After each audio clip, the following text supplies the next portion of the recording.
ಮಧ್ಯಪ್ರಾಚ್ಯಗಳಲ್ಲಿ ನಡೀತಾ ಇರುವಂತಹ ಯುದ್ಧದ ವಿಚಾರಕ್ಕೆ ಸಂಬಂಧಪಟ್ಟ ಹಾಗೆ ಅಮೆರಿಕ ಅಧ್ಯಕ್ಷ ಡೊನಾಲ್ಡ್ ಟ್ರಂಪ್ ಭಾಷಣವನ್ನ ಮಾಡಿದ್ದು ಇನ್ನೂ 2-3 ವಾರ ಯುದ್ಧ ಮುಂದುವರಿಸುತ್ತೇವೆ ಅಂತ ಹೇಳಿದ್ದಾರೆ. 2-3 ವಾರ ದೊಡ್ಡ ದಾಳಿ ಮಾಡ್ತೇವೆ, ನಾವು ಇರಾನ್ನ ಎಲ್ಲ ನಾಯಕರನ್ನ ಕೊಂದಿದ್ದೇವೆ, ಇರಾನ್ ವಾಯುಸೇನೆಯಲ್ಲಿ ಏನೂ ಉಳಿದಿಲ್ಲ ಅಂತ ಹೇಳಿ ಡೊನಾಲ್ಡ್ ಟ್ರಂಪ್ ಭಾಷಣದಲ್ಲಿ ಹೇಳಿದ್ದಾರೆ. ಇನ್ನು ಅಣ್ವಸ್ತ್ರ ಬಳಕೆ ಮಾಡಿದ್ರೆ ನಾವು ಸುಮ್ಮನೆ ಬಿಡಲ್ಲ ಅನ್ನುವಂತಹ ಎಚ್ಚರಿಕೆಯನ್ನ ಕೂಡ ಡೊನಾಲ್ಡ್ ಟ್ರಂಪ್ ಮಾಡಿರುವಂಥದ್ದು. ಒಬಾಮಾ ಮಾಡಿದ ಅಣ್ವಸ್ತ್ರ ಒಪ್ಪಂದವನ್ನ ಕ್ಯಾನ್ಸಲ್ ಮಾಡಿದ್ದೇವೆ ಅಂತಾನು ಇದೇ ಸಂದರ್ಭದಲ್ಲಿ ಡೊನಾಲ್ಡ್ ಟ್ರಂಪ್ ಹೇಳಿದ್ದಾರೆ. ಇನ್ನೂ 2-3 ವಾರಗಳ ಕಾಲ ಯುದ್ಧವನ್ನ ಮುಂದುವರಿಸ್ತೇವೆ, ಇರಾನ್ನ ಪ್ರಮುಖ ನಾಯಕರು ಯಾರು ಕೂಡ ಉಳಿದಿಲ್ಲ ಅನ್ನೋದರ ಜೊತೆಗೆ ಅಣ್ವಸ್ತ್ರ ಬಳಕೆಯ ವಿಚಾರಕ್ಕೆ ಸಂಬಂಧಪಟ್ಟ ಹಾಗೆ ಕೂಡ ಎಚ್ಚರಿಕೆಯನ್ನ ಕೊಟ್ಟಿದ್ದಾರೆ ಡೊನಾಲ್ಡ್ ಟ್ರಂಪ್ ಅವರು. ಈಗಾಗಲೇ ಅಣ್ವಸ್ತ್ರ ಬಳಕೆ ಮಾಡಿದರೆ ನಾವು ಸುಮ್ಮನೆ ಬಿಡಲ್ಲ ಅನ್ನುವಂತಹ ಎಚ್ಚರಿಕೆಯನ್ನ ಕೊಟ್ಟಿದ್ದು, ಒಬಾಮಾ ಮಾಡಿದ ಅಣ್ವಸ್ತ್ರ ಒಪ್ಪಂದವನ್ನ ರದ್ದು ಮಾಡಿದ್ದೇವೆ, ನಮಗೆ ಇರಾನ್ ಸೌದಿ ಅರೇಬಿಯಾದ ತೈಲ ಬೇಡ ಅಂತ ಹೇಳಿದ್ದಾರೆ. ನಮ್ಮ ಅಮೆರಿಕದಲ್ಲೇ ಬೇಕಾದಷ್ಟು ಗ್ಯಾಸ್ ಉತ್ಪಾದನೆ ಆಗ್ತಾ ಇದೆ, ನಮಗೆ ಹರ್ಮುಜ್ ಜಲಸಂಧಿಯ ಅಗತ್ಯವೇ ಇಲ್ಲ, ವೆನಿಜುವೆಲಾದಿಂದ ನಮಗೆ ಕಚ್ಚಾ ತೈಲ ಬರುತ್ತೆ ಅಂತ ಹೇಳಿದ್ದಾರೆ ಅಮೆರಿಕ ಅಧ್ಯಕ್ಷ ಡೊನಾಲ್ಡ್ ಟ್ರಂಪ್. ಈ ಮೂಲಕ ಯುದ್ಧ ಇನ್ನೂ ಕೂಡ 2-3 ವಾರಗಳ ಕಾಲ ಮುಂದುವರಿಯುತ್ತೆ ಅನ್ನೋದನ್ನ ಹೇಳೋದ್ರ ಮೂಲಕ ಈಗ ಎಲ್ಲ ದೇಶಗಳಿಗೂ ಆತಂಕವನ್ನ ಉಂಟು ಮಾಡಿದ್ದಾರೆ. Economy is strong and improving by the day, and it will soon be roaring back like never before. It will top the levels that it was a month ago. I've made clear from the beginning of Operation Epic Fury that we will continue until our objectives are fully achieved. Thanks to the progress we've made, I can say tonight that we are on track to complete all of America's military objectives shortly, very shortly. We're going to hit them extremely hard over the next 2 to 3 weeks. We're going to bring them back to the Stone Ages where they belong. In the meantime, discussions are ongoing. Our economy is strong and improving. ಇನ್ನು 2-3 ವಾರಗಳ ಕಾಲ ಯುದ್ಧ ಹೀಗೆ ಮುಂದುವರೆದರೆ ಪರಿಸ್ಥಿತಿ ಏನು ಅನ್ನೋದು, ದೇಶಕ್ಕೆ ಭಾರಿ ಆರ್ಥಿಕ ಸಂಕಷ್ಟ ಉಂಟಾಗುವಂತಹ ಎಲ್ಲಾ ಸಾಧ್ಯತೆಗಳು ಕೂಡ ಇದೆ. ಕಚ್ಚಾ ತೈಲದ ಪೂರೈಕೆಯಲ್ಲಿ ಸಾಕಷ್ಟು ವ್ಯತ್ಯಯ ಆಗ್ತಾ ಇದೆ, ಈಗಾಗಲೇ ಇನ್ನೂ ಕೂಡ ಅದು ಜಾಸ್ತಿ ಆಗುವ ಸಾಧ್ಯತೆಗಳು ಇದೆ. ಪೆಟ್ರೋಲ್ ಡೀಸೆಲ್ ಬೆಲೆ ಇನ್ನಷ್ಟು ಏರುತ್ತಾ ಅನ್ನುವಂತಹ ಪ್ರಶ್ನೆ, ಆತಂಕ ಈಗ ಎಲ್ರಿಗೂ ಇದೆ. ಆಟ್ ಗ್ಯಾಸೋ ದರ 120 ರೂಪಾಯಿ ಆಗುತ್ತೆ, ಈಗಾಗಲೇ 100-105 ರೂಪಾಯಿಯನ್ನು ತೆಗೆದುಕೊಳ್ತಾ ಇದ್ದಾರೆ ಬಂಕ್ಗಳಲ್ಲಿ. 120 ರೂಪಾಯಿಗೂ ಏರಿದ್ರು ಕೂಡ ಆಶ್ಚರ್ಯ ಇಲ್ಲ. ಇನ್ನು 2 ತಿಂಗಳು ಆರ್ಥಿಕ ಸಂಕಷ್ಟ ಫಿಕ್ಸ್ ಅಂತಾನೆ ಹೇಳಲಾಗ್ತಾ ಇದೆ. ಇಂತಹ ಸಂದರ್ಭದಲ್ಲಿ ಇದೀಗ ಭಾರತ ಪರ್ಯಾಯ ಮಾರ್ಗಗಳನ್ನು ಕಂಡುಕೊಳ್ಳುವಂತಹ ಪ್ರಯತ್ನವನ್ನ ಮಾಡ್ತಾ ಇದೆ. ಜೊತೆಗೆ ಈಗಾಗಲೇ ನಿನ್ನೆ ಕೂಡ ಪ್ರಧಾನಿ ನರೇಂದ್ರ ಮೋದಿ ಅವರು ಇಂಧನ ವಿಚಾರಕ್ಕೆ ಸಂಬಂಧಪಟ್ಟ ಹಾಗೆ, ಕೊರತೆಯ ವಿಚಾರಕ್ಕೆ ಸಂಬಂಧಪಟ್ಟ ಹಾಗೆ ಸಚಿವರುಗಳ ಜೊತೆ ಕೂಡ ಸಭೆಯನ್ನ ಮಾಡಿದ್ದಾರೆ. ಆದರೆ ಇದೀಗ ಅಮೆರಿಕ ತೆಗೆದುಕೊಂಡಿರುವಂತಹ ಈ ಒಂದು ನಿರ್ಧಾರ ಜಗತ್ತಿನ ಹಲವು ರಾಷ್ಟ್ರಗಳ ಮೇಲೆ ಭಾರಿ ಪರಿಣಾಮವನ್ನ ಉಂಟು ಮಾಡ್ತಾ ಇದೆ. ಈ ಪರಿಣಾಮ ಎಲ್ಲಿ ಹೋಗಿ ಮುಟ್ಟುತ್ತೋ ಅನ್ನೋದು ಗೊತ್ತಿಲ್ಲ. ಕಾರಣ ಈಗಾಗಲೇ ನಮ್ಮ ದೇಶದಲ್ಲಿ, ಕರ್ನಾಟಕದಲ್ಲಿ ನಾವು ಎಲ್ಲಾ ಜಿಲ್ಲೆಗಳಲ್ಲೂ ನೋಡ್ತಾ ಹೋದ್ರೆ ಒಂದ್ ಕಡೆ ಸಿಲಿಂಡರ್ನಿಂದಾಗಿ ಉಂಟಾಗಿರುವಂತಹ ಹೋಟೆಲ್ ಉದ್ಯಮದ ಮೇಲಿನ ಪರಿಣಾಮ, ಮತ್ತೊಂದು ಕಡೆ ಈಗಾಗಲೇ LPG ಸಿಗ್ತಾ ಇಲ್ಲ ಅಂತ ಹೇಳಿ ಆಟೋಗಳು ನಿಂತಲ್ಲೇ ನಿಂತಿವೆ. ಯಾವ ಆಟೋ ಚಾಲಕರು ಯಾವ ಬಂಕ್ಗೆ ಹೋದ್ರೂ ಕೂಡ LPG CNG ಸಿಗ್ತಾ ಇಲ್ಲ ಅನ್ನುವಂಥದ್ದನ್ನ ನೋಡ್ತಾನೆ ಇದ್ದೀವಿ. ಕಚ್ಚಾ ತೈಲಗಳ ಪೂರೈಕೆಯಲ್ಲೂ ಕೂಡ ಸಾಕಷ್ಟು ರೀತಿಯಾಗಿ ಈಗಾಗಲೇ ಎಫೆಕ್ಟ್ ಆಗಿರುವಂಥದ್ದು. ಆಮದು ರಫ್ತು ವಿಚಾರ ಅಂತ ಹೇಳಿ ಬಂದ್ರೆ ಕಂಪ್ಲೀಟ್ ಆಗಿ ಏರುಪೇರ ಆಗಿದೆ. ಇದರಿಂದಾಗಿ ಅನೇಕ ಉದ್ಯಮಗಳ ಮೇಲೆ ಸಮಸ್ಯೆ ಉಂಟಾಗಿರುವುದು, ಪರಿಣಾಮವನ್ನ ಉಂಟು ಮಾಡಿರುವುದನ್ನು ನಾವು ಗಮನಿಸ್ತಾ ಇದ್ದೀವಿ. ಹಾಗಾದ್ರೆ ಇನ್ನೂ 2-3 ವಾರ ಇದೇ ರೀತಿಯಾಗಿ ಯುದ್ಧ ಕಂಟಿನ್ಯೂ ಆದರೆ ಆಲ್ಮೋಸ್ಟ್ ಎಲ್ಲವೂ ಕೂಡ ಬುಡ ಮೇಲಾಗುವ ಸಾಧ್ಯತೆ ಇದೆ. ಇದೇ ವಿಚಾರಕ್ಕೆ ಸಂಬಂಧಪಟ್ಟ ಹಾಗೆ ಮಾತನಾಡೋದಕ್ಕೆ ಆರ್ಥಿಕ ತಜ್ಞರಾಗಿರುವಂತಹ ಜೇಕಬ್ ಕ್ರಾಸ್ಟಾ ಅವರು ನಮ್ಮ ಜೊತೆ ಈಗ ಫೋನ್ ಸಂಪರ್ಕದಲ್ಲಿ ಜಾಯ್ನ್ ಆಗಿದ್ದಾರೆ. ಜೇಕಬ್ ಕ್ರಾಸ್ಟಾ ಅವರೇ ನಮಸ್ತೆ, ಗುಡ್ ಮಾರ್ನಿಂಗ್. ನಮಸ್ಕಾರ. ಜೇಕಬ್ ಕ್ರಾಸ್ಟಾ ಅವರೇ, ಈಗಾಗಲೇ ಇಷ್ಟು ದಿನಗಳ ಕಾಲ ಆದಂತಹ 34 ದಿನದ ಯುದ್ಧದಲ್ಲೇ ಭಾರತದಲ್ಲಿ ಸಾಕಷ್ಟು ಸಮಸ್ಯೆಗಳು ಉಂಟಾಗಿದೆ. ಆಲ್ಮೋಸ್ಟ್ 24 ದಿನಗಳಿಂದನೇ ನಾವು ಸಿಲಿಂಡರ್ ಸಮಸ್ಯೆಯಿಂದ ಇತರೆ ಸಮಸ್ಯೆಗಳಿಂದ ಬಳಲ್ತಾ ಇದೀವಿ. 2-3 ವಾರ ಇನ್ನೂ ಕಂಟಿನ್ಯೂ ಆಗುತ್ತೆ ಅಂತ ಹೇಳಿದ್ರೆ ಪರಿಣಾಮಗಳ ಬಗ್ಗೆ ಹೇಳೋದಾದ್ರೆ? ಈಗ ಟ್ರಂಪ್ನವರು ಇನ್ನು 2-3 ವಾರ ತನಕ ಇದನ್ನ ಕಂಟಿನ್ಯೂ ಮಾಡ್ತೀನಿ ಹೇಳಿದ್ರೆ, ಆವಾಗ್ಲೇ ಈಗ ಈ ವಾರ್ ಶುರು ಆಗಿ 33 ದಿವಸ ಆಯ್ತು. ಹೌದು. 3 ದಿವಸ ಒಳಗಡೆ ಕೊಮಿನಿಯನ್ನ ಸಾಯಿಸಿ ಆ ಬಂಕರ್ ಬಾಂಬ್ ಅನ್ನು ಹಾಕಿಸಿ ಅವ್ರೇನ್ ಧ್ವಂಸ ಮಾಡಿ ಫ್ಯಾಮಿಲಿಯನ್ನು ಧ್ವಂಸ ಮಾಡಿ 3 ದಿವಸದಲ್ಲಿ ಕ್ಲೋಸ್ ಮಾಡ್ತೀನಿ ಯುದ್ಧವನ್ನ ಹೇಳಿದವ್ರೀಗ 33 ದಿವಸ ಆಯ್ತು. ಇದರಿಂದ ಈಗ ವಾರ್ ಆಫ್ ನಿಂದ ಬರುವ ಎಲ್ಲಾ ತೈಲಗಳು ಸ್ಟಾಪ್ ಮಾಡಿದ್ರು ಭಾರತ ದೇಶಕ್ಕೆ ಬರ್ತಾ ಇದೆ. ಆದ್ರೆ ಎಷ್ಟು ಬರ್ತಾ ಇದೆ? ಸಾಕಷ್ಟು ಬರ್ತಾ ಇಲ್ಲ. ಅಂತೂ ಈ ಪೆಟ್ರೋಲ್ ಮತ್ತೆ ಡೀಸೆಲ್ ಇದರ ಮೇಲೆ ಹೋಗುವ ಚಾನ್ಸ್ ಇದೆ. ಯಾಕೆ ಚಾನ್ಸ್ ಇದೆ ಅಂದ್ರೆ ಆ ಬೆಲೆ ರೇಟ್ ಜಾಸ್ತಿ ಆಗಿದೆ. ಅಂದ್ರೆ ಬ್ಯಾರೆಲ್ಗೆ $65 ಇದ್ದದ್ದು ಇವಾಗ ಸುಮಾರು ನೋಡಿ 105, 120, 190 ತನಕ ಹೋಗುವ ಸಾಧ್ಯತೆ ಇದೆ ಡಾಲರ್ಗೆ, ಒಂದು ಬ್ಯಾರೆಲ್ಗೆ. ಅದಲ್ಲದೆ ಅದು ಬೆಲೆ ಡಾಲರ್ ಬೆಲೆ $95 ಹೋಗ್ತಾ ಇದೆ.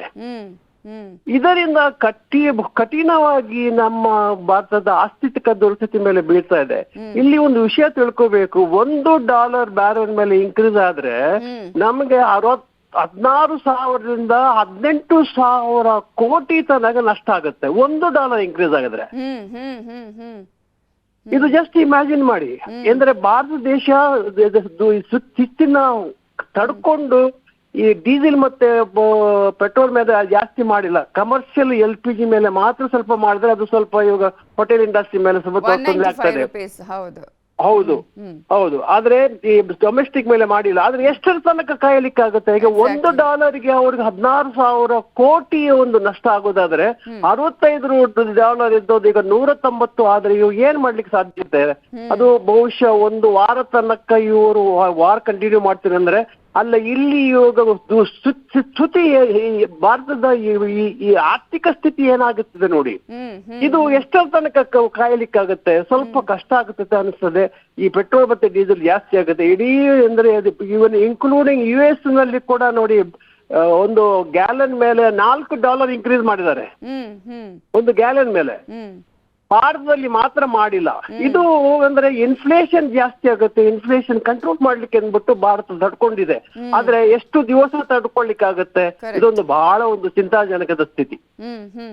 ಈಗ ಈ ರೀತಿಯಾಗಿ ಆದರೆ ಸರ್, ನಾವು ಅನ್ಕೊಳ್ತೀವಿ ಕೇವಲ ಒಂದು ಉದ್ಯಮದ ಮೇಲೆ ಅಥವಾ ಒಂದು ವಿಚಾರಕ್ಕೆ ಒಂದು ವಸ್ತುಗಳ ಮೇಲೆ ಮಾತ್ರ ಆಗುತ್ತೆ. ಬಟ್ ಎಲ್ಲವೂ ಕೂಡ ಚೈನ್ ಲಿಂಕ್ ಇರುವಂತದ್ದು, ಒಂದ್ರ ಮೇಲೆ ಒಂದೊಂದು. ಈಗ ಕಚ್ಚಾ ತೈಲಗಳು ಕೂಡ ಆಗ್ತಾ ಇಲ್ಲ, ಇಲ್ಲಿಂದ ಆಗುವಂಥದ್ದು, ರಫ್ತಾ ಆಗುವಂಥದ್ದು, ಇದು ಯಾವುದು ಕೂಡ ಆಗ್ತಾ ಇಲ್ಲ ಅಂತ ಹೇಳಿದ್ರೆ ಎಲ್ಲದರ ಮೇಲೂ ಕೂಡ ಪರಿಣಾಮನೇ ಇಲ್ವಾ ಇದು ಅಂತ ನೋಡಿ. ಆ ಇಂಡಸ್ಟ್ರಿ ಮೇಲೆ ನೋಡಿ, ಯಾವ್ದು ಈ ಟೈಲರ್ ಮೇಲೆ ಹೊಂದಿಕೊಡುವ ಇಂಡಸ್ಟ್ರಿ, ಪ್ಲಾಸ್ಟಿಕ್ ಆಗ್ಲಿ, ಫಾರ್ಮಸಿಕಲ್ ಆಗ್ಲಿ, ಪೇಂಟ್ ಇಂಡಸ್ಟ್ರಿ ಆಗ್ಲಿ, ಇದರ ಮೇಲೆ ದೊಡ್ಡ ಹೊಡೆತ ಬೀಳ್ತಾ ಇದೆ. ಕರೆಕ್ಟ್. ಈಗಾಗಲೇ ಈ ರೀತಿ ಪಾಪ ಪ್ಲಾಸ್ಟಿಕ್ ಉದ್ಯಮದವರು ಕೂಡ ಹೇಳ್ತಾ ಇದ್ರು, ಅಂದ್ರೆ ಏನೂ ಸಿಗ್ತಾ ಇಲ್ಲ ನಮ್ಗೆ ಈಗ.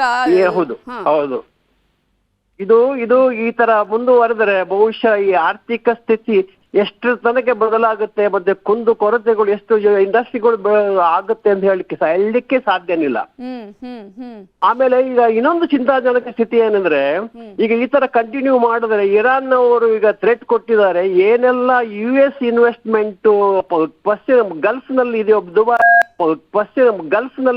ದುಬೈ, ಗೂಗಲ್ ಆರ್ ಆಪಲ್ ಏನು ಇಂಡಸ್ಟ್ರಿಗಳು ಇವೆಯೋ ಅಲ್ಲಿ ಅದರ ಮೇಲೆ ದಾಳಿ ಮಾಡ್ತೀನಿ ಅಂತ ಹೇಳಿದ್ದಾರೆ.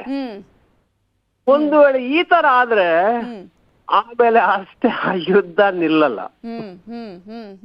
ಅಂದ್ರೆ ಅವರು ನಾವು ಸತ್ತು ನಾಶ ಆದ್ರೂ ನಾವು ನೋಡಿ US ಅವ್ರಿಗೆ ಸರೆಂಡರ್ ಆಗಲ್ಲ ಅಂದ್ಬಿಟ್ಟು ಭಾಷೆ ಕೊಟ್ಟಿದ್ದಾರೆ. ಕರೆಕ್ಟ್, ಹೌದು.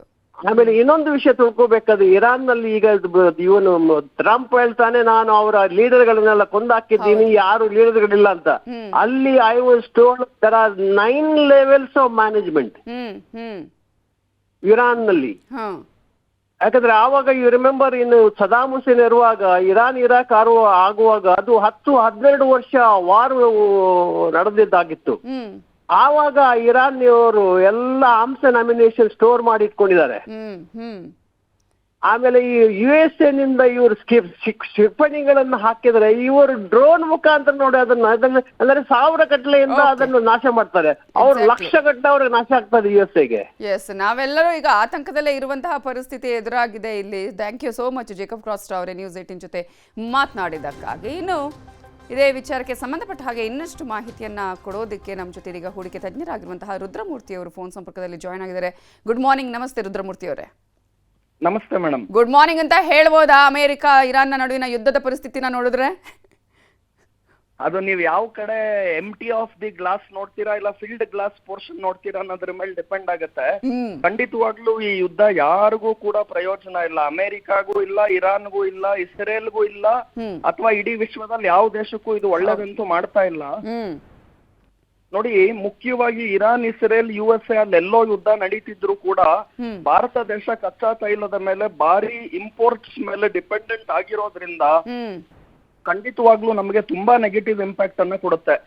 ಒಂದು, ನಮ್ಮ ಪ್ರಗತಿ ಅಥವಾ GDP ಗ್ರೋತ್ ರೇಟು ಖಂಡಿತ 1% ಇಳಿಕೆ ಆಗುವ ಸಾಧ್ಯತೆಗಳು ಬಹಳಷ್ಟು ಇದೆ. ಏನು 7-7.5% ಗ್ರೋತ್ ರೇಟ್ ಇತ್ತು, ಅದಿವಾಗ 6-6.5%ಗೆ ಈ ವರ್ಷ ಬರುವ ಸಾಧ್ಯತೆ ತುಂಬಾನೇ ಇದೆ, ಬಂದೇ ಬರುತ್ತೆ.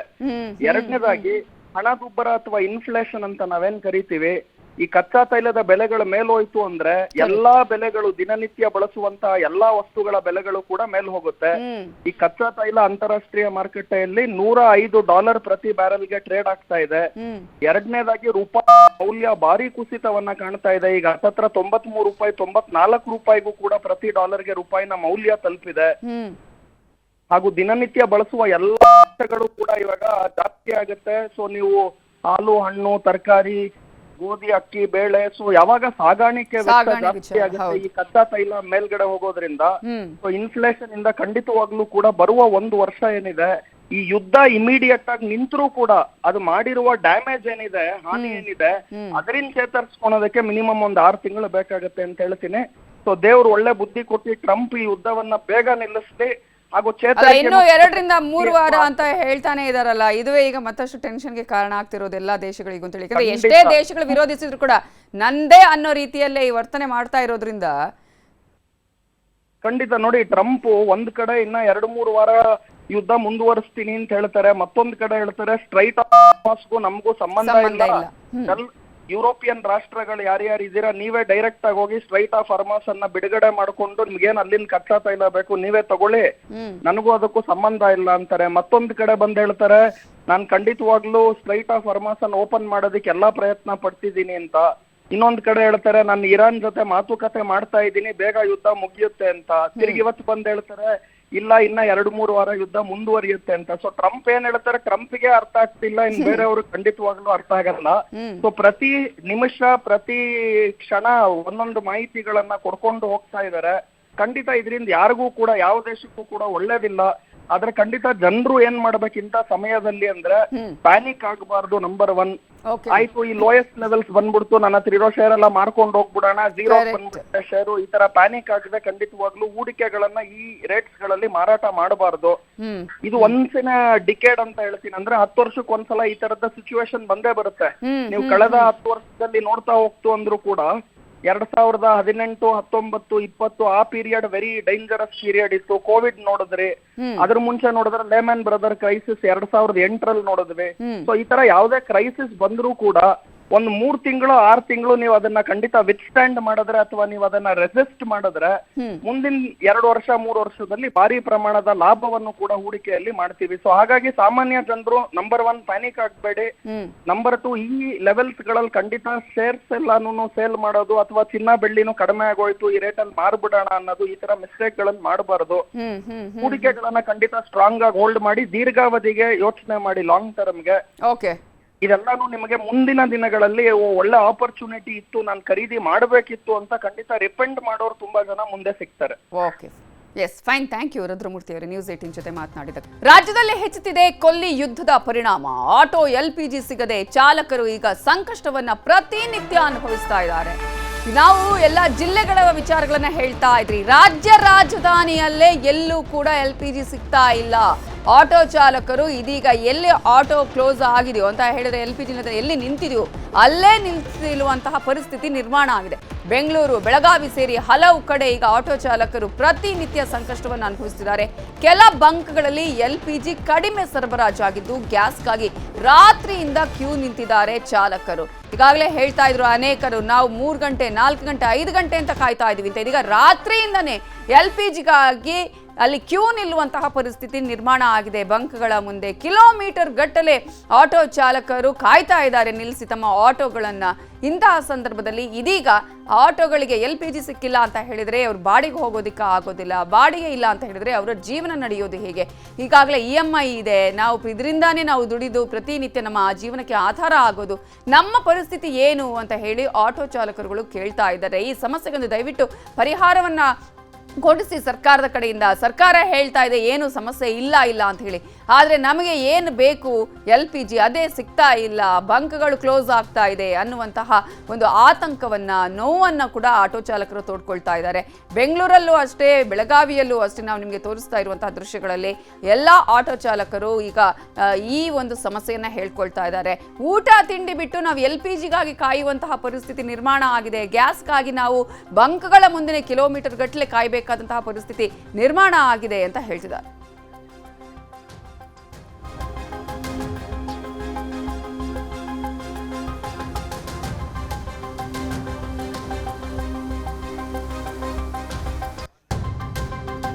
ಸೊ ಪರಿಸ್ಥಿತಿ ಏನಿದೆ ಬೆಂಗಳೂರಲ್ಲಿ ಇದೀಗ, ಆಟೋ ಚಾಲಕರ ಸಂಕಷ್ಟ ಏನು ಅನ್ನೋದ್ರ ಬಗ್ಗೆ ಇನ್ನಷ್ಟು ಡೀಟೇಲ್ಸ್ ಅನ್ನ ಕೊಡೋದಿಕ್ಕೆ ನಮ್ಮ ರಿಪೋರ್ಟರ್ ಕಾರ್ತಿಕ್ ಕಲಾಸಿಪಾಳ್ಯದ ಬಂಕ್ನಿಂದ ನೇರ ಸಂಪರ್ಕದಲ್ಲಿ ಜಾಯ್ನ್ ಆಗಿದ್ದಾರೆ. ಕಾರ್ತಿಕ್, ಈಗಾಗಲೇ ಯುದ್ಧ ನಿಲ್ಲುವ ಲಕ್ಷಣಗಳು ಇಲ್ಲ, ಇಲ್ಲಿನ ಸಮಸ್ಯೆ ಮುಗಿಯುವ ಹಾಗೇನೂ ಕಾಣಿಸ್ತಾ ಇಲ್ಲ. ಬಂಕ್ಗಳಿಗೆ ಅಟ್ಲೀಸ್ಟ್ ಗ್ಯಾಸ್ ಸರಬರಾಜು ಆಗ್ತಾ ಇದೆಯಾ? ಇದ್ದಿದ್ದನ್ನ ಅಟ್ಲೀಸ್ಟ್ ಚಾಲಕರುಗಳಿಗೆ ಕೊಡ್ತಾ ಇದ್ದಾರಾ? ಕೆಲವು ಬಂಕ್ಗಳಲ್ಲಿ ಹೇಳ್ತಾ ಇದ್ದಾರಂತೆ ಇಲ್ಲ ಅಂತ ಹೇಳಿ, ಯಾಕಂದ್ರೆ ಈ ರೀತಿಯಾಗಿ ಈ ಒಂದು ಸಮಯವನ್ನು ದುರುಪಯೋಗಪಡಿಸಿಕೊಳ್ಳುವವರ ಸಂಖ್ಯೆ ಕೂಡ ಕಡಿಮೆ ಏನಿಲ್ಲ. ಅಲ್ಲಿನ ಪರಿಸ್ಥಿತಿ ಹೇಗಿದೆ? ಆಟೋ ಚಾಲಕರು ಏನು ಹೇಳ್ತಿದ್ದಾರೆ, ಬಂಕ್ ಮಾಲೀಕರು ಏನು ಹೇಳ್ತಿದ್ದಾರೆ?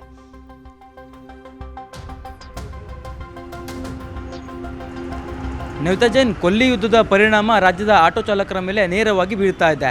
ಅದರಲ್ಲಿ ಗಮನಿಸಬೇಕು, ಕಳೆದ 3-4 ದಿನಗಳಿಂದಂತೂ ಆಟೋ LPGಗಾಗಿ ಆಟೋ ಚಾಲಕರು ಹೈರಾಣಾಗಬೇಕಾದಂಥ ಪರಿಸ್ಥಿತಿಯು ಕೂಡ ನಿರ್ಮಾಣ ಆಗಿದೆ. ಬೆಂಗಳೂರಿನ ಯಾವುದೇ ಒಂದು ಆಟೋ LPG ಸ್ಟೇಷನ್ ಬಂಕ್ಗಳಿಗೆ ಹೋದರೂ ಕೂಡ ಅಲ್ಲಿ ಅವರಿಗೆ LPGಗಳು ಸಿಗ್ತಾ ಇಲ್ಲ. ಕೆಲವು ಆಟೋ LPG ಬಂಕ್ಗಳಲ್ಲಿ LPG ಸರಬರಾಜು ಆಗ್ತಿದ್ರು ಕೂಡ ಅಲ್ಲಿ ಸೀಮಿತ ಪ್ರಮಾಣದಲ್ಲಿ ಮಾತ್ರ ವಿತರಣೆಯನ್ನು ಮಾಡಲಾಗ್ತದೆ. ನಾನೀಗ ಸದ್ಯ ಕಲಾಸಿಪಾಳ್ಯದ LPG ಬಂಕ್ನ ಬಳಿ ಇದ್ದೇನೆ. ನಿಮಗೆ ದೃಶ್ಯಗಳಲ್ಲೂ ಕೂಡ ತೋರಿಸ್ತಾ ಹೋಗ್ತೀನಿ ಯಾವ ಪ್ರಮಾಣದಲ್ಲಿ ಇಲ್ಲಿ ಸಮಸ್ಯೆಗಳಿದೆ ಅನ್ನುವಂಥದ್ದನ್ನು. ಕೇವಲ 300 ರೂಪಾಯಿಯ ಆಟೋ LPGನ ಹಾಕಿಸ್ಕೊಳ್ಳೋದಕ್ಕೋಸ್ಕರವಾಗಿ ಅವರು 3-4 ಕಿಲೋಮೀಟರ್ ಕ್ರಮಿಸ್ಕೊಂಡು ಬರಬೇಕು. ಜೊತೆಗೆ ಇಲ್ಲಿ 1 ಕಿಲೋಮೀಟರ್ಗೂ ಹೆಚ್ಚು ಕ್ಯೂನಲ್ಲಿ ನಿಂತು ಈ ಗಂಟೆಗಟ್ಟಲೆ ಕಾದು ಇಲ್ಲಿ LPGನ ಹಾಕಿಸ್ಕೊಳ್ಬೇಕಾದಂಥ ಪರಿಸ್ಥಿತಿಯು ಕೂಡ ನಿರ್ಮಾಣ ಆಗಿದೆ. ಬಂಕ್ನ ಮಾಲೀಕರು ಹೇಳ್ತಾ ಇರ್ತಕ್ಕಂಥದ್ದು, ಸಾಕಷ್ಟು ಸಂಖ್ಯೆಯಲ್ಲಿ ಆಟೋ ಚಾಲಕರು ಕ್ಯೂನಲ್ಲಿ ನಿಂತಿದ್ದಾರೆ. ಆ ಒಂದು ಕಾರಣಕ್ಕಾಗಿ ನಾವು ಎಲ್ರಿಗೂ ಕೂಡ ವಿತರಣೆ ಆಗಲಿ ಅನ್ನುವಂಥ ಒಂದು ದೃಷ್ಟಿಕೋನವನ್ನು ಇಟ್ಟುಕೊಂಡು 300 ರೂಪಾಯಿಗೆ ಸೀಮಿತ ಮಾಡಿದ್ದೇವೆ ಅನ್ನುವಂಥ ಮಾತನ್ನು ಹೇಳ್ತಿದ್ದಾರೆ. ಆದರೆ ಆಟೋ ಚಾಲಕರು ಹೇಳ್ತಾ ಇರುವಂಥದ್ದು, ನಮಗೆ ಬೇರೆ ಭಾಗದಲ್ಲಿ ಎಲ್ಲೂ ಕೂಡ ಸಿಗ್ತಾ ಇಲ್ಲ ಅನ್ನುವಂಥ. ಅವ್ರನ್ನ ಮಾತಾಡ್ತೀನಿ. ಅಲ್ಲಿ ಮಾತಾಡಿ ಸರ್, ಗ್ಯಾಸೇ ಸಿಗ್ತಾ ಇಲ್ಲ, ಭಾಳ ತೊಂದರೆ ಆಯ್ತಾ ಇದೆ. ಈ ಬಂಕಲ್ಲಂದು ಮೇಂಟೈನ್ ಮಾಡಿ ಎಲ್ಲರಿಗೂ 400 ರೂಪಾಯಿ ಗ್ಯಾಸ್ ಹಾಕ್ತಾ ಇದ್ದೀವಿ. 3 ಗಂಟೆಯಿಂದ ಜನ ಕಾಯ್ತಾರೆ, 4-5 ಜನ ಶ್ರಮ ಪಡ್ತಾ ಇದ್ದೀವಿ. ನಮ್ಮ ಬಾಸ್ ಏನು ಹೇಳಿದ್ದಾರೆ, ಆಟೋ ಚಾಲಕರಿಗೆ ತೊಂದರೆ ಆಗಬಾರ್ದು, ಎಲ್ಲರಿಗೂ 400 ರೂಪಾಯಿ ಗ್ಯಾಸ್ ಹಾಕಿ ಕಳಿಸಿ, ಎಲ್ಲರಿಗೂ ಹೊಟ್ಟೆ ಇದೆ, ನಮ್ಮ ತೊಂದರೆ ಆಗಬಾರ್ದು ಅನ್ನೋ ಕಾರಣಕ್ಕೋಸ್ಕರ 400 ರೂಪಾಯಿ ಹಾಕಿ ಕಳಿಸ್ತಾ ಇದ್ದೀವಿ ಸರ್. ನಾವು ಇಲ್ಲಿಂದ ಸುಮಾರು ಎಷ್ಟು ಆಟೋ ಕ್ಯೂನಲ್ಲಿ ನಿಂತಿದೆ ಈಗ ಸದ್ಯ? ಇವಾಗ ಸುಮಾರು 1000 ಗಾಡಿ ಮೇಲೆ ನಿಂತಿದೆ ಸರ್. ನ್ಯಾಷನಲ್ ಕಾಲೇಜಿಂದ ಇಲ್ಲಿ ನಮ್ಮ ಬಂಕ್ ತನಕನೂ ಗಾಡಿಗಳು ನಿಂತಿದೆ. ಆದರೂ ಎಲ್ಲರಿಗೂ ಕಂಟ್ರೋಲ್ ಮಾಡಬೇಕಂತ ಹೇಳ್ಬಿಟ್ಟು 4 ಗಂಟೆಯಿಂದ ಒಂದೇ ಸಮ ಆಗ್ತಾಯಿದ್ದೀವಿ. ಲೋಡ್ ಯಾವಾಗ ಬಂತು? ಲಾಸ್ಟು 3 ಗಂಟೆಗೆ ಬಂತು. 3 ಗಂಟೆಗೆ ಬಂದರೆ 4 ಗಂಟೆಯಿಂದ ಗ್ಯಾಸ್ ಹಾಕ್ತಾಯಿದ್ದೀವಿ. ನಾವು ಮಿನಿಮಮ್ 400 ರೂಪಾಯಿ ಫಿಕ್ಸ್ ಮಾಡಿದ್ದೀವಿ. ಈಗ ದಿನನಿತ್ಯವೂ ಕೂಡ ಲೋಡ್ ಬರ್ತಾ ಇದೆಯಾ ಹೇಗೆ? ದಿನಕ್ಕಿಲ್ಲ, ಎಲ್ಲಿ 3 ದಿವಸದಿಂದ ಬಂದ್ ಮಾಡಿದ್ದು. 3 ದಿವಸದಿಂದ ಬಂದ್ ಮಾಡಿದ ಮೇಲೆ ಇವತ್ತು ಬಂದಿದೆ, ಇವತ್ತು ಹಾಕ್ತಾಯಿದ್ದೀವಿ. ನವಿತಾ, ಇದು ಸದ್ಯದ ಪರಿಸ್ಥಿತಿ. ಈ ಒಂದು ಬಂಕ್ನಲ್ಲಿ ಒಂದು ಗ್ಯಾಸು ಕೂಡ ಸರಬರಾಜು ಕಡಿಮೆ ಇರತಕ್ಕಂಥ ಕಾರಣಕ್ಕಾಗಿ ಆಟೋ ಚಾಲಕರಿಗೂ ಕೂಡ 300 ರೂಪಾಯಿನ ಗ್ಯಾಸ್ಗೆ ಸೀಮಿತವನ್ನು ಮಾಡಲಾಗಿದೆ. ಜೊತೆಗೆ ನಾನು ನಿಮಗೆ ದೃಶ್ಯಗಳು ತೋರಿಸ್ತಾ ಹೋಗ್ತೀನಿ ಯಾವ ರೀತಿಯಲ್ಲಿ ಇಲ್ಲಿ ಕ್ಯೂನಲ್ಲಿ ನಿಂತಿದ್ದಾರೆ ಅನ್ನುವಂಥದ್ದನ್ನು. ಈ ಒಂದು ಸರ್ಕಲ್ನ ಸಂಪೂರ್ಣವಾಗಿ ಎಡಭಾಗದಲ್ಲಿ ಏನಿದೆ ಆ ಒಂದು ಭಾಗದಲ್ಲಿ ಸಂಪೂರ್ಣವಾಗಿ 1 ಕಿಲೋಮೀಟರ್ಗೂ ಹೆಚ್ಚು ದೂರ ಈ ಒಂದು ಆಟೋ ಚಾಲಕರು ಕ್ಯೂನಿಂದ ಬರ್ತಾ ಇರತಕ್ಕಂಥ ದೃಶ್ಯಗಳಿದು. ಅಂದರೆ ಆ ಪರಿಯಾಗಿ ಇಲ್ಲಿ ಕೊರತೆಯೂ ಕೂಡ ಕಾಣ್ತದೆ. ಜೊತೆಗೆ ಸುತ್ತಮುತ್ತಲಿನ ಭಾಗದಲ್ಲಿ ಇರ್ತಕ್ಕಂಥ LPG ಗ್ಯಾಸ್ನ ಬಂಕ್ಗಳು ಕ್ಲೋಸ್ ಆಗಿರುವಂಥ ಪರಿಣಾಮ ಅವರು ಈ ಒಂದು ಸೂಪರ್ ಗ್ಯಾಸ್ ಬಂಕ್ಗೆ ಬರಬೇಕಾದಂಥ ಪರಿಸ್ಥಿತಿಯು ಕೂಡ ನಿರ್ಮಾಣ ಆಗಿದೆ. ಅದೇ ಒಂದು ಕಾರಣಕ್ಕಾಗಿ 2-3 ಕಿಲೋಮೀಟ್ರು ದೂರದಿಂದ ನಾವು ಬಂದಿರ್ತೇವೆ. ಜೊತೆಗೆ 3-4 ಗಂಟೆಗಳ ಕಾಲ ಕ್ಯೂನಲ್ಲಿ ನಿಂತರೂ ಕೂಡ ನಮಗೆ ಇಲ್ಲಿ ಗ್ಯಾಸ್ ಸಿಗ್ತಾ ಇಲ್ಲ ಅನ್ನುವಂಥ ರೀತಿಯಲ್ಲಿ ಆಟೋ ಚಾಲಕರು ಕೂಡ ಪರಿತಪಿಸ್ತಾ ಇದ್ದಾರೆ. ಅವ್ರನ್ನ ಮಾತನಾಡಿಸ್ತಾ ಹೋಗ್ತೀನಿ. ಆಟೋ ಚಾಲಕರು ಕೂಡ ಇಲ್ಲಿದ್ದಾರೆ. ಸರ್, ಎಲ್ಲಿಂದ ಬಂದಿದ್ದೀರಿ ತಾವು? ಅಂದರೆ ಸಿಗ್ತಾ ಇದೆಯಾ ಆಟೋ LPG ಸಿಗ್ತಾ ಇದೆಯಾ? ಗ್ಯಾಸ್ ಸಿಗ್ತಾ ಇಲ್ವಾ ಸರ್? ಕೋರಮಂಗಲದಿಂದ ಕೋರಮಂಗಲ ಇಲ್ಲ, KR ಪುರಂ ಇಲ್ಲ, ಹೊಸಕೋಟೆನಿಲ್ಲ, ಎಲ್ಲ ತೊಂದರೆ ಆಗ್ತಾ ಇದೆ ಸರ್. ಬಂಕ್ ಮಾಲೀಕರು ಏನು ಹೇಳ್ತಾ ಇದ್ದಾರೆ? ಸ್ಟಾಕ್ ಇಲ್ವಾ ಗ್ಯಾಸು, ಸ್ಟಾಕ್ ಇಲ್ಲ ಅಂತ ಎಲ್ಲರೂ ಹೇಳ್ತಾ ಇದ್ದಾರೆ. ಎಲ್ಲಿ ಹೋಗದೆ 120, 150, Okay. 160 ಹಂಗೆ ತಗೊಳ್ತಾ ಇದ್ದಾರೆ. ಈಗ 300 ರೂಪಾಯಿ ಗ್ಯಾಸ್ಗೋಸ್ಕರ ನೀವು 3 ಕಿಲೋಮೀಟರಿಂದ ಬರಬೇಕಾಗತ್ತೆ ಕ್ರಮಿಸ್ಕೊಂಡು. 4 ಕಿಲೋಮೀಟರ್ 3 ಕಿಲೋಮೀಟರ್ ತಳ್ಕೊಂಡು ಬಂದಿದ್ದೀನಿ. ಯಾರು ಗ್ಯಾಸೇ ಇಲ್ವಾ, ಕ್ಯೂನಲ್ಲಿ ಬೆಳಿಗ್ಗೆ 5 ಗಂಟೆಯಿಂದ ಅಲ್ಲಿ ನಿಂತಾ ಇದ್ದೀನಿ ಸರ್. ನವಿತಾ, ಇದಿಷ್ಟು ಆಟೋ ಚಾಲಕರು ಹೇಳ್ತಾ ಇರತಕ್ಕಂಥದ್ದು. ಆಟೋ ಚಾಲಕರ ಸಂಕಷ್ಟ ಯಾವ ರೀತಿಯಾಗಿದೆ ಅಂತಂದರೆ, ಸಾಕಷ್ಟು ಪ್ರಮಾಣದಲ್ಲಿ ಅವ್ರಿಗೆ ಇಲ್ಲಿ ಗ್ಯಾಸ್ ಕೂಡ ಸಿಗ್ತಾ ಇಲ್ಲ, ಜೊತೆಗೆ ಬಾಡಿಗೆ ಹೊಡೆಯೋದಕ್ಕೂ ಕೂಡ ಸಾಧ್ಯ ಆಗ್ತಾ ಇಲ್ಲ, ಜೊತೆಗೆ ಗ್ಯಾಸ್ ಸಿಗದೇ ಇರುವಂಥ ಕಾರಣಕ್ಕಾಗಿ ಅವರ ದಿನನಿತ್ಯದ ಕೂಲಿಗೂ ಕೂಡ ಸಂಕಷ್ಟ ಎದುರಾಗಿರ್ತಕ್ಕಂಥದ್ದು. Navita Jain, thank you. ಮೈಸೂರು ಅಂತ ಹೇಳಿದ್ರೆ ಸಾಂಸ್ಕೃತಿಕ ನಗರಿ ಅನ್ನುವ ಹೆಸರಿದೆ, ಸ್ವಚ್ಛ ನಗರಿ ಅನ್ನುವಂತಹ ಹೆಸರಿದೆ, ನೆಮ್ಮದಿಯ ತಾಣ ಅನ್ನುವಂತಹ ಹೆಸರಿದೆ. ಆದ್ರೆ ಇದೀಗ ಮೈಸೂರಿನ ಹೆಸರೇ ಬದಲಾವಣೆ ಮಾಡಬೇಕಾ? ಆ ರೀತಿಯಾದಂತಹ ಬೆಳವಣಿಗೆಗಳು, ಪರಿಸ್ಥಿತಿಗಳು ಮೈಸೂರಲ್ಲಿದೆ. ಜೂಜಾಟದ ರಾಜಧಾನಿಯಾಗಿದೆ ಮೈಸೂರು. ಸಾಂಸ್ಕೃತಿಕ ನಗರಿ ಅನ್ನುವಂತಹ ಖ್ಯಾತಿಗೆನೆ ಮಹಾಕಳಂಕ.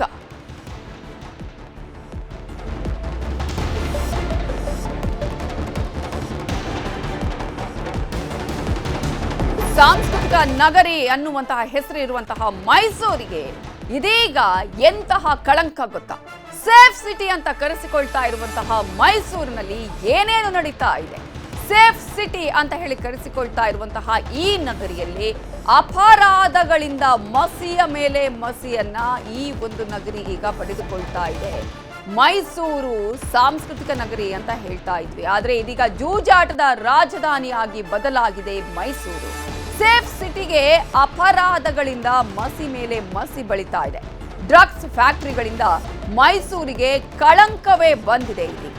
ಈಗಾಗಲೇ ನಾವು ನೋಡಿದ್ವಿ ಈ ಹಿಂದೆ ಡ್ರಗ್ಸ್ ಫ್ಯಾಕ್ಟರಿಗಳು ಮೈಸೂರಲ್ಲಿ ತಲೆ ಎತ್ತಿರುವಂಥದ್ದು, ಆ ನಂತರ ಆದಂತಹ ರೈಡ್ಗಳ ಆಗಿರ್ಬೋದು. ಆದರೆ ಇದೀಗ ಮತ್ತೊಂದು ಕಳಂಕ ಕೂಡ ಮೈಸೂರಿನ ಮೇಲೆ ಮೆತ್ತಿಕೊಂಡಿದೆ. ಆ ಮತ್ತೊಂದು ಕಳಂಕ ಯಾವುದು? ಯಾವ ರೀತಿಯಾಗಿ ಮೈಸೂರಿನ ಮೇಲೆ ಈ ಒಂದು ಕಳಂಕ ಅಂಟಿಕೊಂಡಿದೆ? ಜೂಜಾಟ ಆಡೋಕೆ ಬರ್ತಾರಂತೆ ಇಲ್ಲಿಗೆ ಜನ, ಬೇರೆ ಎಲ್ಲೂ ಹೋಗ್ತಾ ಇಲ್ಲ. ಜೂಜಾಟ ಆಡುವ ಅಡ್ಡೆ ಸಾಕಷ್ಟು ಕಡೆಗಳಲ್ಲಿ ಇದ್ರೂ ಕೂಡ ಮೈಸೂರಿಗೆ ಬರ್ತಾರೆ ಅಂತೆ. ಯಾಕೆ? ಜೂಜಾಟ ಆಡೋದಿಕ್ಕಂತಾನೆ ಮೈಸೂರಿಗೆ ಜನ ಇಲ್ಲಿಗೆ ಬರ್ತಾರಂತೆ. ಹಾಗಾದ್ರೆ ಮೈಸೂರಿನ ಹೆಸರು ಯಾವ ರೀತಿಯಾಗಿ ಹಾಳಾಗುತ್ತೆ ಅನ್ನೋದನ್ನ ನಾವಿಲ್ಲಿ ನೋಡ್ತಾ ಇದ್ದೀವಿ.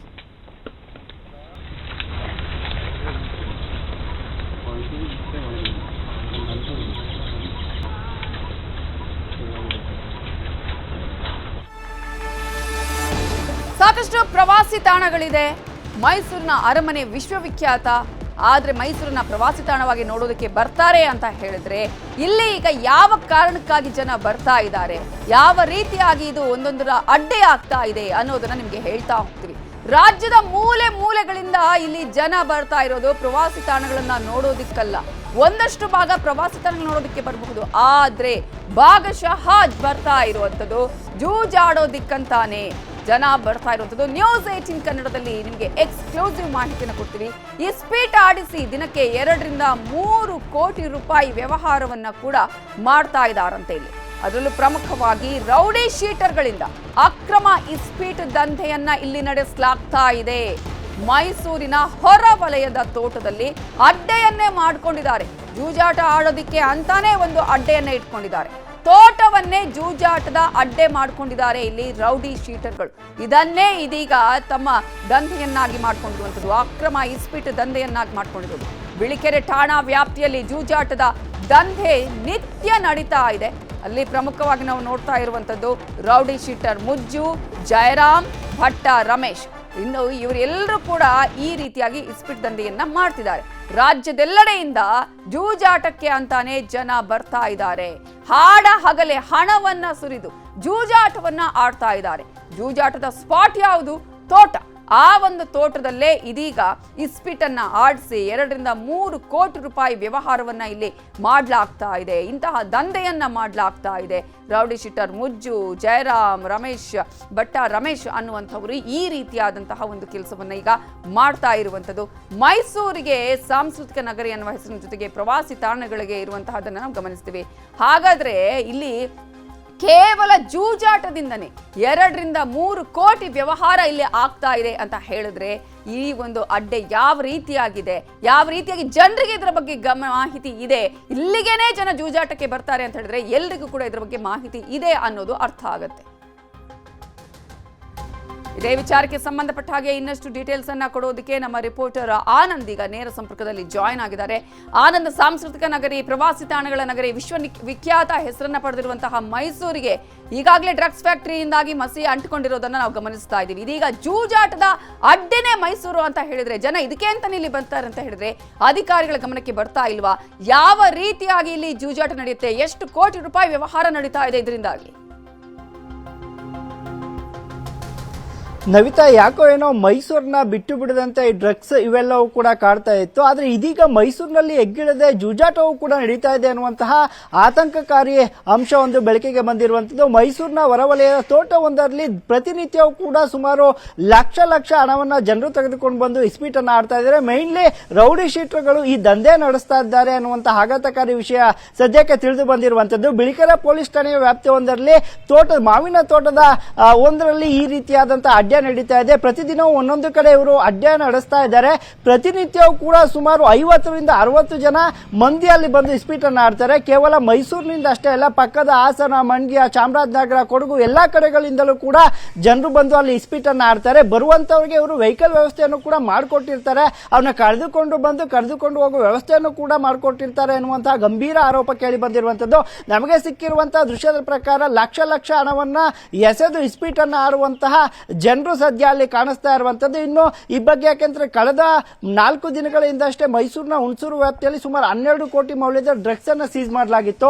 ಯಶಸ್ವಿಯಾಗಿ ಪೊಲೀಸರು ಭರ್ಜರಿ ರೇಡ್ ಅನ್ನು ಮಾಡಿದ್ರು. ಆದ್ರೆ ಈ ಬಿಳಿಕೆರೆ ಪೊಲೀಸ್ ಠಾಣೆ ವ್ಯಾಪ್ತಿಯ ಸಮೀಪದಲ್ಲಿ ಇರುವಂತಹ ತೋಟವೊಂದರಲ್ಲಿ ಪ್ರತಿನಿತ್ಯವೂ ಕೂಡ ಇಸ್ಪೀಟ್ ಆಟ ನಡೀತಾ ಇದೆ ಅಂತಂದ್ರೆ ಪೊಲೀಸರಿಗೆ ಆ ಬಗ್ಗೆ ಮಾಹಿತಿ ಇಲ್ವಾ ಅನ್ನುವಂಥದ್ದು ನಿಜಕ್ಕೂ ಕೂಡ ಅನುಮಾನ ಕಾಡಿಸುವಂತ. ಯಾಕೆಂತಂದ್ರೆ ಪೊಲೀಸರಿಗೆ ಎಲ್ಲೆಲ್ಲಿ ಏನೇನಾಗ್ತಾ ಇದೆ ಅನ್ನುವಂಥದ್ದು ಸಹಜವಾಗಿ ಗೊತ್ತಿರುತ್ತೆ. ಎಲ್ಲಾ ಕಡೆ ಹದ್ದಿನ ಕಣ್ಣಿಟ್ಟಿರ್ತಾರೆ. ಈ ವಿಚಾರ ಪೊಲೀಸರಿಗೆ ಗೊತ್ತಿಲ್ವಾ ಅಥವಾ ಪೊಲೀಸರಿಗೆ ಚಳ್ಳೆಹಣ್ಣನ್ನು ತಿನ್ನಿಸಿ ಈ ಕೃತ್ಯಗಳನ್ನ ಈ ರೌಡಿ ಶೀಟರ್ಗಳು ಮಾಡ್ತಾ ಇದ್ದಾರೆ ಅನ್ನುವಂತ ಅನುಮಾನ ಕಾಡ್ತಾ ಇರುವಂತದ್ದು. ಯಾಕಂತ ಹೇಳಿದ್ರೆ ಈ ಇಸ್ಪೀಟ್ ಆಟದಿಂದ ಸುಮಾರು ಜನ ಕುಟುಂಬಗಳನ್ನ ಕಳ್ಕೊಂಡಿದ್ದಾರೆ, ಹಣವನ್ನ ಕಳ್ಕೊಂಡಿದ್ದಾರೆ, ಪ್ರಾಣವನ್ನು ಕೂಡ ಕಳ್ಕೊಂಡಿದ್ದಾರೆ. ಈ ಹಿಂದೆ ಇದೇ ವಿಚಾರಕ್ಕೆ ಮೈಸೂರಿನಲ್ಲಿ ಇಸ್ಪೀಟ್ ವಿಚಾರಕ್ಕೆ ಇಬ್ಬರು ರೌಡಿ ಶೀಟರ್ಗಳ ಕೊಲೆ ಕೂಡ ಆಗಿತ್ತು. ಇದೀಗ ಮೈಸೂರಿನಲ್ಲಿ ಎಲ್ಲೋ ಒಂದು ಕಡೆ ಹೊರವಲಯದಲ್ಲಿ ಯಾವುದು ಕೂಡ ಸೇಫ್ಟಿ ಇಲ್ಲ. ಕೇವಲ ಮೈಸೂರು ಹೆಸರಿಗಷ್ಟೇ ಸೇಫ್ಟಿ ನಗರ. ಉಳಿದಂತೆ ಎಲ್ಲಾ ಅಪರಾಧ ಕೃತ್ಯಗಳು ಕೂಡ ಮೈಸೂರಿನಲ್ಲಿ ನಡೀತಾ ಇದೆ ಅನ್ನುವಂತಹದ್ದು